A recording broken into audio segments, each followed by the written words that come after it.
Can I get a hallelujah? Someone saying amen. Can I get a thank you, Jesus? Buenos días, hermanos. Dios les bendiga. Bueno, ya el pastor habló bastante suficiente, ¿no? Yo dije, ¿por qué tiene que hablar tantas cosas bonitas? Me pone sentimental antes de empezar y no es la idea, o sea, no pensaba llorar hoy, pero bueno, no lo voy a hacer. Siempre quiero iniciar dándole gracias a Dios, ¿sí? Por esta oportunidad, por el momento, porque cada espacio, cada momento hay que apreciarlo, por más que tengamos quizás años predicando, cada día es una oportunidad que Dios da para predicar y llevar un mensaje. No importa si has predicado 100 mensajes, cada día hay que darle gracias por la oportunidad, porque quizás hoy predicamos y quizás mañana no sabemos qué suceda con nosotros. Como dijo el pastor, retomando la serie de Pablo, yo también la estoy viendo, es muy interesante y es increíble ver la vida que ellos llevan y ver cómo ellos dejan todo atrás, pero con una visión hacia adelante, hacia Cristo. Amén. Y quiero comenzar y entrar en este mensaje con una pregunta que me hice yo y quiero compartirla y que se la hagan ustedes, no la respondan por favor. Y es que si hoy Dios decidiera quitar el fruto del esfuerzo de cada uno de nosotros, nuestro trabajo, nuestro sustento, nuestra salud, pero fuese Él el que decide quedarse a nuestro lado, ¿quién sería Dios realmente para nosotros? ¿Sería un Dios suficiente para nosotros, así, solo su compañía, o solo lo amamos por lo que Él pone en nuestras manos? Es una pregunta que puede ser muy incómoda, claro que sí, porque es donde nos cuestionamos y decimos, estamos en un momento cómodo en el que pues no hay necesidad, gloria a Dios, amén, aleluya, todo. Pero ¿qué cuando no está esto? Y pues no quiero dar una opinión personal porque sería muy osado pretender enseñarles o decirles. Así que quiero que veamos la historia de 3 hombres, 3 historias distintas, que ellos sí vivieron en carne propia lo que es esto y no teorizaron en lo que era la soberanía de Dios. El primero de estos hombres, o la primera de estas historias, nos vamos 600 años antes de Cristo aproximadamente, con exactitud quizás no son 600, puede que sea un poquito más, un poquito menos, pero se trata del pueblo de Judá en los tiempos de Habacuc. Podemos verlo en su gran libro inmenso, yo creo que muchos ni lo hemos leído, son solo 3 capítulos, yo creo que no pasa de 3 hojas en realidad. Cuando vamos en la Biblia yo creo que pasamos y nos lo saltamos entre las hojas cuando vamos pasando. Los que leemos Biblia física, la digital siempre está ahí, ¿no? Pero es un profeta que se caracterizó no por hablar de parte de Dios al pueblo, sino es un profeta que se caracterizó por reclamarle al pueblo. Es un profeta que él reclamó a Dios, es reconocido por reclamar a Dios, no por hablar de parte de Dios. Y este libro, estos 3 capítulos es una conversación que él tiene con Dios, en la que él le reclama a Dios por qué está pasando lo que está pasando en el pueblo de Judá. Hay mucha injusticia, hay maldad, se hacen daño entre ellos, hay enemistad, traición, miedo, violencia, y todo queda impune. Este profeta viene y le dice: Señor, ¿por qué esto está sucediendo? ¿Te has olvidado acaso de tu pueblo? O sea, tanta injusticia. A lo que Dios le contesta algo que yo creo que él no se esperaba. Le contesta que ya tiene preparada una sentencia, prácticamente un juicio. Tiene preparada una invasión por parte de los babilonios, los caldeos, un pueblo conocido por ser de los más sanguinarios, más violentos. Y Habacuc dice, él queda perplejo y piensa: ¿cómo Dios, si es Dios de solo su pueblo, puede usar un pueblo que ni le conoce, ni sabe quién es Él, ni cree en Él, para castigar a su pueblo? Que nosotros somos menos malos que ellos, o sea, porque vas a lanzar algo tan malo. O sea, quizás con una regañadita, algunas leyes nuevas ahí que obedezcan, un escarmiento es suficiente. Pero no, decide enviar un pueblo muy violento, a castigarlos. Uno dirá, wow, sí, Dios castiga. Parece que sí, es lo que vimos que hizo en este momento. Pero vemos en este caso a Habacuc, y quiero que aquí, todo esto que estoy mencionando lo vemos en el capítulo 1 y 2. No lo coloco porque realmente sería extendernos mucho y leer bastante. Y palabras más, palabras menos, es eso lo que dice el mensaje como tal, esta conversación. Pero vemos que Habacuc recibe una profecía de que serán invadidos por los caldeos, y él, sabiendo aún que él va a ser quizás prisionero, va a llevar del bulto, como quien dice, porque él es del pueblo. Dios le está diciendo, es como que te imagines acá, digamos 30 años atrás, que tú le reclames a Dios, Señor, ¿por qué este país está así como está? Tanta corrupción, tanto esto, tanto aquello, y el Señor diga, tranquilo que ya tengo preparado algo para castigarlos a todos. Y 5 años después, ¡tatán!, suceden cosas que de repente no nos esperábamos. Nos quejábamos, pero resulta que venía algo peor. Y no por castigo, sino por purificación. Dios necesitaba limpiar su pueblo, necesitaba purificar lo que era esta descendencia que venía, que ya estaba corrompida en sus corazones. ¿Y qué dijo Habacuc? A pesar de que sabía que iba a llevar del bulto y que aún no estaba sucediendo, pero iba a suceder porque era una profecía. Y quiero que ahí sí vayamos al capítulo 3, al final, al verso 17. Esto muy posiblemente lo han escuchado, incluso hay una canción. Quiero que lo pongas, ponlo ya, Samuel. ¿Qué es lo que dice? Habacuc respondió a Dios después de saber que iba a ser invadido y atacado, aprisionado. Dijo, aunque la higuera no florezca ni en las vides haya fruto, aunque falte el producto del olivo y los labrados no tengan mantenimiento y las ovejas sean quitadas del redil y no haya vacas en los corrales. Siguiente. Con todo esto yo me alegraré en el Señor y me gozaré en el Dios de mi salvación. Vemos como Habacuc se queja y maldice a Dios. No, me gozaré en el Señor, en Dios de mi salvación. ¿Qué dice el 19? Jehová, el Señor es mi fortaleza, el cual hace pies como de ciervas y en mis alturas me hace andar. A mí me llamó mucho la atención esta parte de pies como sierva. Y dije, ¿cómo es eso? Yo le dije al pastor el título, ese es el título del mensaje. Ponlo, Samuel, el título. Y me quedó sonando porque dije, como pies de sierva. La sierva es un animalito parecido a la gacela, no es la gacela, es parecida. Y tiene una habilidad que sus pies, ellas pueden trepar cualquier montaña rocosa, pueden pararse en lodo, cenagoso, en tierras resbaladizas y no se resbala, no se cae. Tiene la habilidad de pasar con habilidad montañas altas, zonas peligrosas, no se cae, no se resbala. Y eso es lo que es el Señor para nosotros. Nos pone pies como de sierva. Como pies de sierva es el nombre, es el título de este mensaje. Porque es importante entenderlo quizás y llevarnos así a este título. Si quizás el mensaje no se entiende, no lo reciben, no les gusta, llévense esto en su mente. El Señor pone como pies como de sierva a nosotros, es el que nos sostiene. Y ahora bien, quiero que, habiendo conocido esta pequeña historia, quiero que vayamos a la siguiente historia. ¿Sí? Aquí vemos que era un pueblo que quizás merecía castigo. ¿Sí? Porque vamos a estar claros, eran malos, estaban portándose mal, se habían alejado de lo que era el amor del Señor. Ellos manifestar, ser buenos, como digamos buenos cristianos, ser buenos creyentes, amorosos, misericordiosos. No era nada de eso. Ya se había acabado eso en sus vidas. Quizás merecían el castigo, pero entonces ahora quiero que, digamos, era justificado. Pero ahora quiero que veamos la siguiente historia, una historia que todos conocen, muy conocida por todos. Y lo que más me impresiona de esta historia precisamente, es cómo empieza el verso 1, capítulo 1, versículo 1, que es nuestro queridísimo Job. Todos han escuchado de Job acá quizás. ¿Cómo empieza Job 1:1?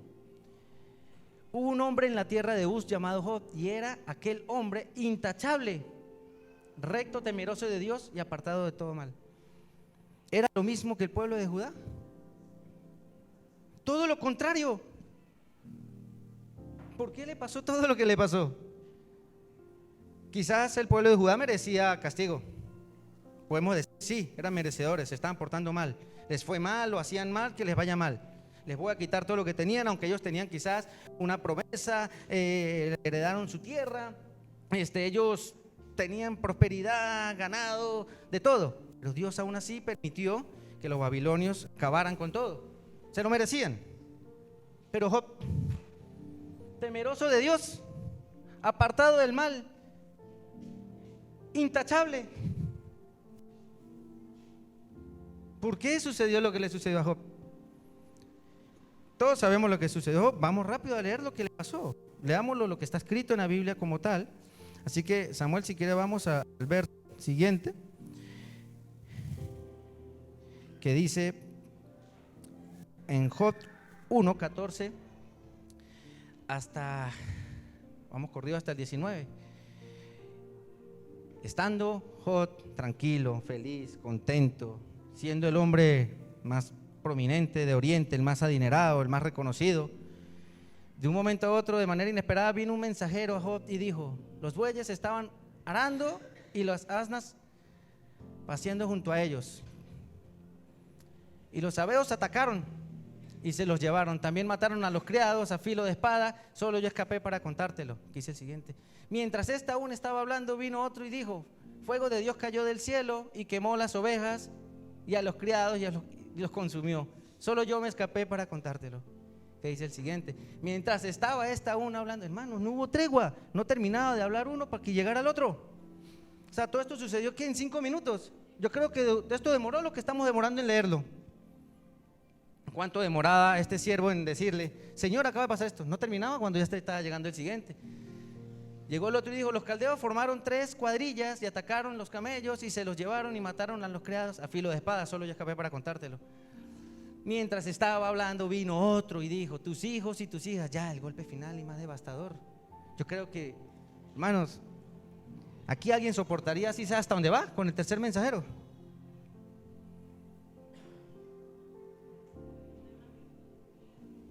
O sea, un colapso total sufrió este hombre. Vino ahora los hijos, tus hijos y tus hijas. Él tenía 10 hijos. Estaban comiendo y bebiendo. Vino a la casa de su hermano, estaban bebiendo vino en la casa de su hermano mayor. Y aquí vino un gran viento del otro lado del desierto y azotó las 4 esquinas de la casa. Y esta cayó sobre los jóvenes y murieron. Solo yo escapé para contarte. Una pérdida total, pero ¿por qué lo merecía? El pueblo de Judá era malo, lo merecía. Job era intachable, temeroso de Dios, no lo merecía, pero ¿por qué sucedió?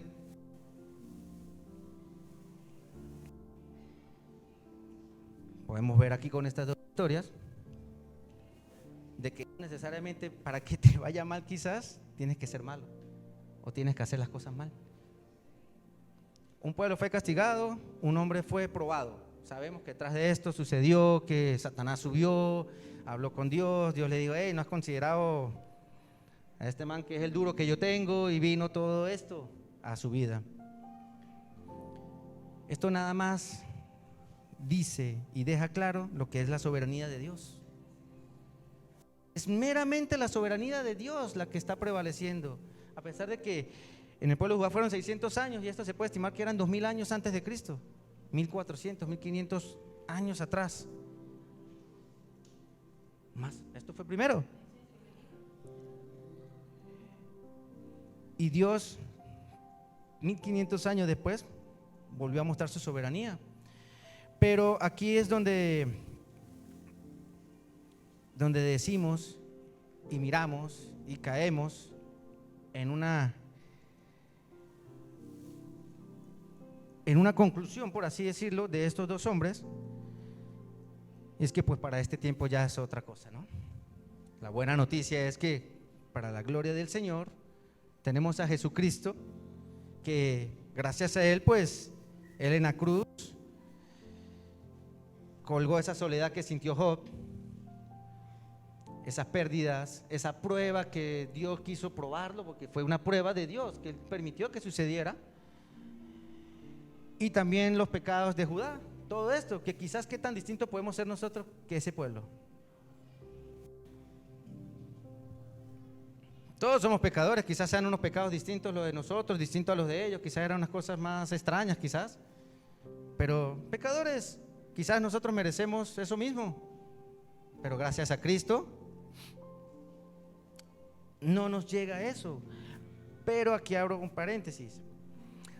Antes del paréntesis, quitemos el paréntesis. Algo importante, algo maravilloso, y es saber que Cristo pues nos dio una promesa, ¿no? Podemos ver por lo menos en Romanos 8:1. Ahora pues no hay ninguna condenación. Ninguna condenación hay para los que están en Cristo Jesús, los que no andan conforme a la carne, sino conforme al Espíritu. Entonces una promesa es el cumplimiento de Cristo en nuestras vidas, para quienes andamos conforme al Espíritu y no conforme a la carne. No vamos a decir de que es que ahora murió Cristo por todos y yo hago un desastre de vida y pues ya por gracia y misericordia pues todos va al cielo. Tampoco funciona de esa manera, es específico. Los que andan conforme a la carne y no conforme al Espíritu. Los que no andan conforme a la carne, sino conforme al Espíritu. No es de que esto es algo para todo el que quiere, yo me porto mal y de igual forma me voy para el cielo. Tampoco es así, así no funciona. No funciona, y no porque lo diga yo, lo dice, ahí está escrito. Lo está diciendo Pablo a los romanos. ¿Qué dijo Pablo en Romanos 8, 38 y 39? Porque estoy convencido de que ni la muerte, ni la vida, ni ángeles, ni principados, ni lo presente, ni lo porvenir, ni los poderes, ni lo alto, ni lo profundo, ni ninguna otra cosa puede hablar del amor de Dios que es en Cristo Jesús, Señor nuestro. No hay nada que nos separe del amor de Cristo. Nada nos separa del amor de Dios que es en Cristo. No hay nada que nos separe de Cristo. ¿Por qué? Porque simplemente estamos en las manos del Señor. Dijo en Juan: Padre me los ha dado, nadie los arrebatará. Mi Padre me los ha dado, son míos y nadie los va a arrebatar, porque nadie está por encima de Él. Nadie está por encima del Señor, nadie está por encima de Jesús, nadie está por encima de Dios. Si Dios lo dijo, es una seguridad, es una certeza, es algo a lo que podemos aferrarnos y creer realmente. De lo que estamos en Cristo, seremos justificados. Estamos en un proceso de santificación, en un proceso en camino a la salvación, pero hay una garantía que el Señor ya dijo que así va a ser. Así va a ser. Y eso debería alegrarnos, porque quizás no va a caer a nosotros ese juicio que le cayó a Judá, y quizás tampoco va a llegar ese tipo de prueba que le llegó a Job. Pero aún así, en el tiempo de gracia, quiero entrar con la tercera historia y el tercer hombre. No sé, estas dos historias anteriores muy posiblemente las conocían. Job seguramente que sí, Habacuc no lo sé, quizás no todos hemos leído a Habacuc hace mucho tiempo, por así decirlo. Que por cierto, les comento, en Segunda de Reyes está la historia de cuando es invadido, cuando llegan los babilonios, cuando vienen 70 años de cautiverio. Pueden verlo en Segunda de Reyes, para que se puedan meter más en la historia. O si no, busquen las series también. Creo que Reyes también está en la segunda. Bueno, también puede verlo en la serie. ¿Cómo es que? Seriesbiblicas.net, valga la cuña. Muchas series interesantes ahí, ¿no? Esta tercera historia se remonta ya, entonces al tiempo de la gracia. Nos venimos 1200, al año 1200, al siglo XII, después de Cristo. Y esta viene siendo lo que es la historia de un niño de 12 años, que ya a su temprana edad estaba presentando algunos síntomas en su cuerpo, ya perdía algo de sensibilidad. Y a los 13 años asume la corona del reinado de Jerusalén. Pero junto con esta corona llega su sentencia de muerte. Tenía lepra. A los 13 años tenía lepra. Es conocido, lo pueden buscar, como el rey leproso. El rey Balduino IV es el rey de Jerusalén. Una vez más la gloria La soberanía de Dios hizo presente. ¿Quién con lepra no es aislado, abandonado, olvidado, tirado a una cueva de leprosos? Si aún en ese entonces era considerado como una maldición aún, aunque estábamos en tiempo de gracia, aún era considerado, está maldito, tiene lepra. Pero Dios en su misericordia le permitió gobernar con lepra a sus 13 años de edad.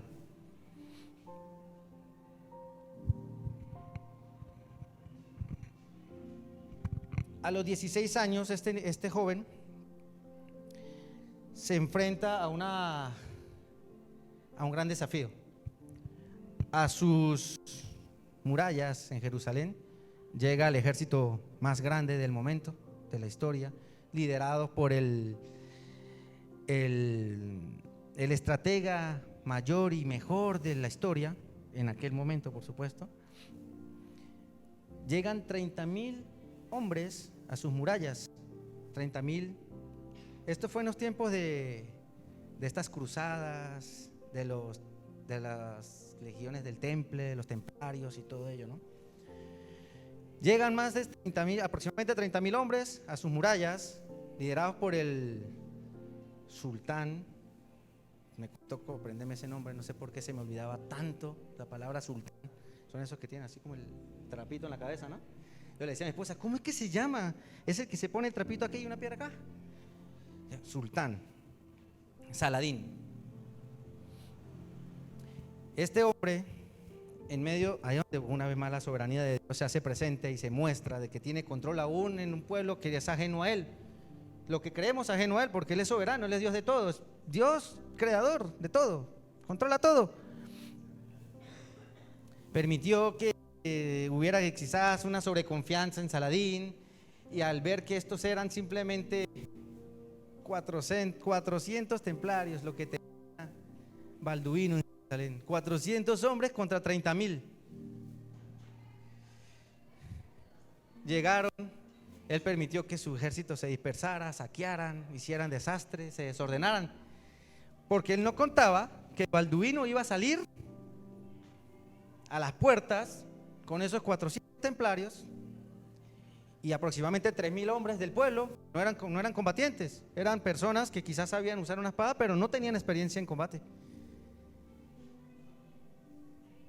Era una lucha de 7 contra 1, 7 de aquel lado contra 1 de acá. Y aquí donde decimos que la fe y la confianza en el Señor Jesucristo puede todo, a pesar de que era un hombre que estaba cayéndose a pedazos, literal, se estaba cayendo a pedazos, la lepra, estaba totalmente decadencia su cuerpo, horrible, desfigurado. Dicen que él usaba una máscara porque no le gustaba que vieran su rostro e inspirar lástima.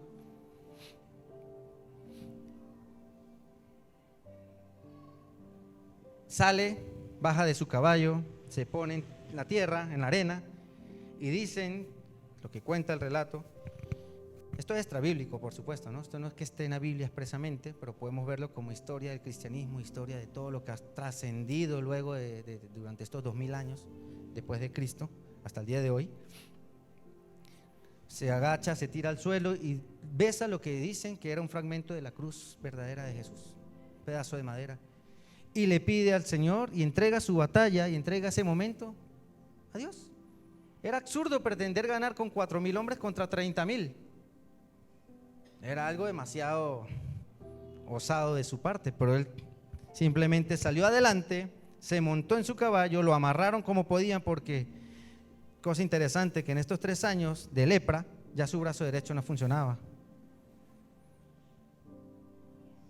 Lo amarraban con las riendas como podía, se montaba y con los hombros era que dirigía el caballo porque no tenía fuerzas. Chamo, a veces uno me duele y me corté la uña además en el pie, uno no quiere ir a trabajar. De verdad. Es tan cierto. Y este hombre, su brazo derecho ya no servía, su carne toda podrida. Ya era un hombre, 16 años, estaba montando y reinando. Ya era un hombre. No podemos decir que era un niño. Tener la osadía que él tenía, era un hombre. La edad quizás es solo un número. se monta como puede, me imagino que con esta amarrada así, con la otra se va así. Adelante, sale disparado, toma por sorpresa al ejército de Saladín que estaba disperso e increíblemente matan al 90% del ejército opuesto. Aproximadamente 27,000 hombres fueron derrotados por un grupo de 400 templarios que eran los únicos que sabían pelear y quizás 2,000, 3,000 campesinos. La gloria de Dios se manifestó, la soberanía de Dios se manifestó. Este fue un hombre que, a pesar de que estaba en decadencia, estaba muriendo o ya estaba muerto caminando. Quizás lo veían era un zombie, todo podrido. Daría lástima quienes lo veían, pero esta batalla terminó siendo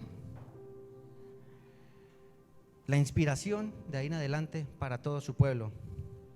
Esta batalla, él a sus 16 años logró hacer algo sobrenatural. Incluso Saladín, el líder de los musulmanes en aquel entonces del Islam, le tocó huir en un camello para no ser capturado. Más adelante, en otras batallas futuras, se topa con él y lo reconoce como un gran estratega y empezó a tener respeto. Ya no le importaba si eran 5 o 10 veces más su ejército que el de él. Si podía llegar a un acuerdo, llegaba a un acuerdo. Pues vamos a hablar, sí, esto, dele pues, me sirve, yo me voy. Ya, por favor, 30,000 hombres fueron derrotados con 4,000. Es algo absurdo pretender volver a entrarle de frente a ese hombre, ¿no? Sabíamos que no estaban peleando contra un hombre, sino era Cristo el que estaba liderando esa batalla. Luego de esta batalla, surgen otras batallas y él increíblemente seguía yendo al campo, pero ya no montado en su caballo, sino iba en una camilla, porque ya su cuerpo no daba ni siquiera para sostenerse. Pero aún él seguía yendo al campo de batalla, porque él sabía que era la inspiración para todo su ejército. Lo veían a él. Pues si el rey está ahí todo desbaratado, muriéndose, y yo aquí con una uña mal cortada, pero me quejo. Por favor, esto fue lo que mantuvo, esta inspiración mantuvo este reinado hasta su muerte. Murió a los 24 años de edad. Durante este tiempo, pueden buscarlo, fue recordado como un gran administrador de su pueblo, fue un gran conciliador, incluso negociaba de una manera increíble con sus adversarios, evitaba la guerra lo más que podía, pero cuando iba Cristo adelante, iba Dios adelante. Muere y años después es que Saladín puede conquistar Jerusalén, pero no fue bajo el gobierno, digamos, bajo el reinado de Balduino. ¿Por qué quise traer esta última historia en contraste con la anterior? Si vemos que Balduino estaba en tiempo de gracia, ¿por qué este hombre? Entendemos que cuando Habacuc, todavía estaba el juicio, la condenación, estaba todo esto, ¿no? Pero ya este hombre contaba con Cristo en su vida. Y era Cristo, porque besó un pedazo de cruz de Cristo. Llevaban, era la cruz del cristianismo.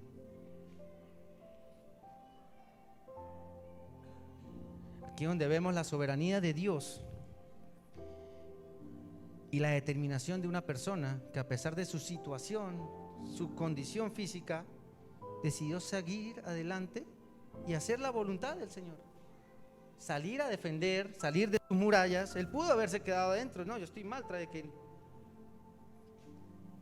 me quedo acostado, ¿verdad? O sea, ahí sí, digamos, a los 3 años un niño, ¿qué va a pensar él? ¿Qué voy a estar pensando yo en pelear por este reino si me estoy muriendo? Estoy recibiendo una corona y a la vez estoy recibiendo la sentencia de muerte. ¿Qué sé yo si en 2 años ya me muero? O mañana amanezco muerto. ¿Qué voy a pretender? No, él no miró su situación actual. Él no lo definió su situación actual. A él lo definió, era Cristo en su vida. Fue lo que realmente le definió a él, Cristo en su vida. no que andaba malo, no que esto, no que somos menos, somos 4,000 contra 30,000, somos, y aparte estoy enfermo, y aparte que esta gente aquí no se pone de acuerdo porque, viendo un poco más allá la historia, este tiempo de los templarios, había mucha disputa entre ellos por temas políticos y de poder entre ellos, que al final eso se escapaba quizás de las manos un poco de él, era lo que pasaba abajo, ¿no? Pero aún así era el conciliador, era el que siempre ya llegaban a un acuerdo y todos le respetaban. Un hombre que muriéndose, un muerto caminando, era un hombre que decidió seguir hasta el día de su muerte, porque vuelvo y le digo, en una camilla se presentaba en el campo de batalla, solo por motivar o inspirar a su ejército, por llevar a la victoria a su ejército, y no para su gloria, sino para la gloria de Cristo, porque él sabía que iba a morir, estaba pronto por morir. Ustedes se imaginan literalmente en una camilla una momia, todo vendado, lleno de sangre, reventado, horrible, así, y lo llevaban, era como ese estandarte.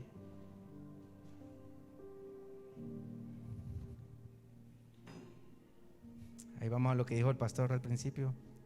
Realmente, ¿qué estamos dispuestos a hacer por Cristo? Vemos un hombre en un campo de batalla contra 7 veces más que ellos, un brazo colgando así, y la piel desbaratada, toda rota, toda podrida, toda horrible. Se hinca ante el Señor, dice, ¿eres tú? Se monta, como puede, dale para adelante. Otras veces dudamos tanto de una situación que nos incomoda, dudamos tanto de si mi pareja irá a cambiar algún día, dudamos tanto de, ¿será que esto es lo que tiene Dios para mí? ¿Será que Dios es real? ¿Será que esto es verdadero? Esto es una fantasía.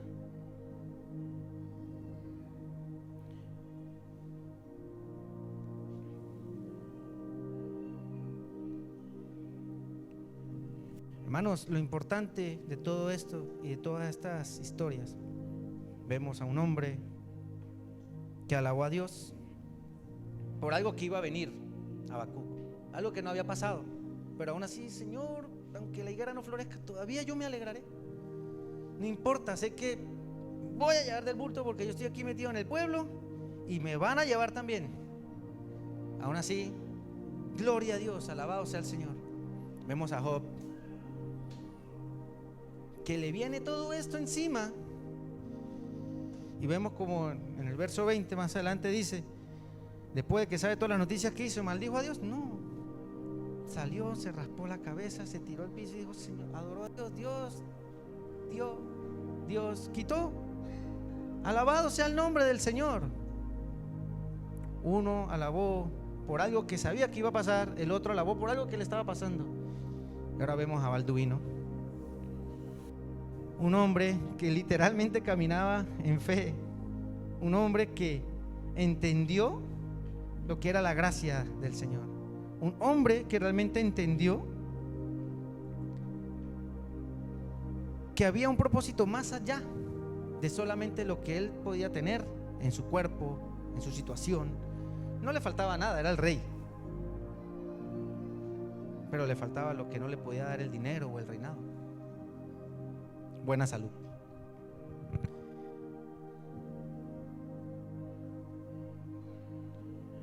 A todas estas, no quiero decir que el Señor quiera acarrear juicio contra nosotros. Lo importante de todo esto es entender que Cristo es el camino, la verdad y la vida. Amén. Que Cristo es la única salvación, Cristo es la única garantía, Cristo es el único que realmente importa. No importa si mi situación diga lo contrario, la situación no va a determinar lo que realmente somos. Me quedé sin trabajo, estoy mal con mi esposa, mi hijo está en problemado, temas de salud. Yo les cuento, mi papá está enfermo, está mal. ¿Yo qué puedo decir de eso? Gloria a Dios. Se hace lo posible porque mejore. hasta donde se pueda. Pero si no mejora, pues gloria a Dios, sea la voluntad del Señor. Suena fácil. ¿Voy a llorar? Obvio lloro si de repente le pasa algo al viejo. ¿Voy a chillar? Sí. ¿Me voy a sentir mal? Sí. Quizá le digo, Señor, ¿por qué? Pero bueno, ya entendí, está bien, sí, ya me acordé por qué. Eres soberano. Pero sí, quizás voy a llorar, obvio. Espero que no sea pronto. Espero que Dios nos permita que esté muchos años más el viejo con nosotros. Pero eso no define lo que realmente seamos. El que pase algo, lo que define es cómo reaccionemos ante esas situaciones también. Si empiezo a renegar, si empiezo a decir, o como le llegó los amigos a Job, o la esposa a Job. Yo no sé por qué ese ejemplo está ahí tan malo y tan feo. Que la esposa viene y le dice que maldice a tu Dios y muérete ya. Todo eso es un propósito. Al final todo esto era quizás parte de la prueba. Quizás una de las cosas que uno más escucha como hombre quizás es la voz de su esposa. A mí me pasa porque si no me dan mi trastazo después.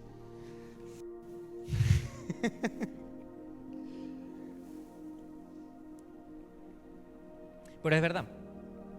El hombre, no el trastazo.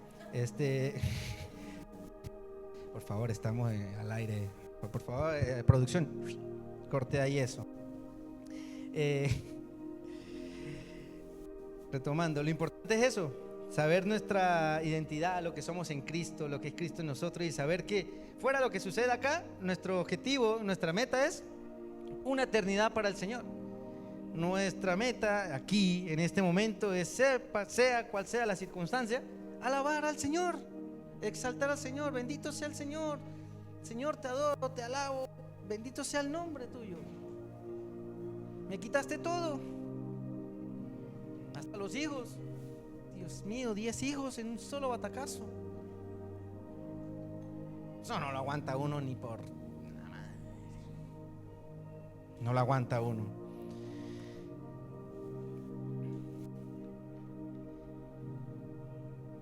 Démosle gloria y honra a nuestro Señor Jesucristo, porque es Él el que nos da esperanza, que nos permite tener un objetivo, tener un futuro, por así decirlo, una eternidad junto a Él. Amén.